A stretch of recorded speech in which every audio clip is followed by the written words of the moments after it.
You could call it a double whammy that is going to shake the world for a while.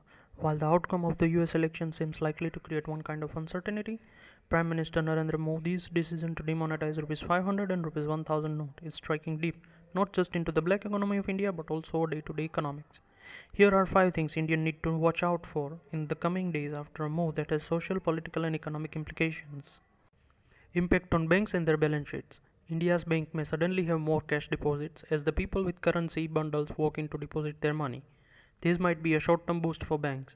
More deposit in an atmosphere of decreasing inflation and interest rate means lower cost of borrowing for banks. The more the deposit, the easier it is for them. At the end of June, NPAs as a share of gross loans for Indian banks stood at 8.6%. Impact on banks and their balance sheets. India's bank may suddenly have more cash deposits as the people with currency bundles walk in to deposit their money. This might be a short-term boost for banks.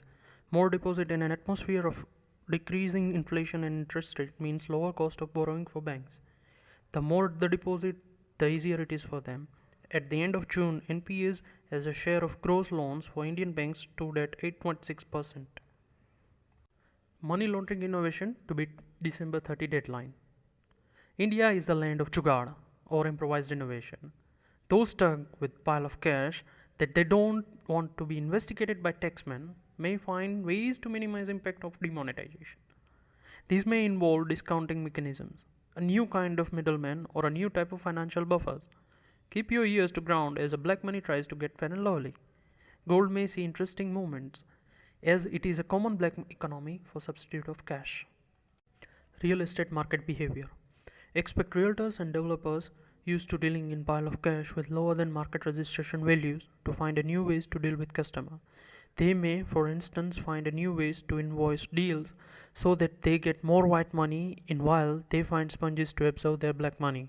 Or they may lobby with the government to raise impediments to the implementation of demonetization scheme. Future of Arun Jaitley. Modi is the man who is in charge, but Finance Minister Arun Jaitley will come under a lens as his role in coming months may need to shift from policy making to nitty-gritty administration. As opposition party mount their pressure on how common people are inconvenienced, day-to-day measures to clarify doubts and lower the pain points for industries, depositors, consumers and the citizen in general will become important. There is a lobby within the BJP RSS that has been suspicious of Jaitley.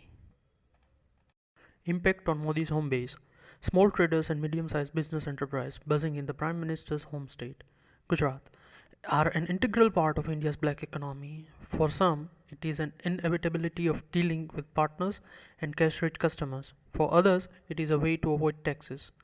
Brokers, developers, and financial intermediaries who have traditionally been Modi's supporters because of their conservative cultural leaning on market orientation may be inconvenienced by the demonetization. Will this soar a cozy political equation for BJP in stronghold?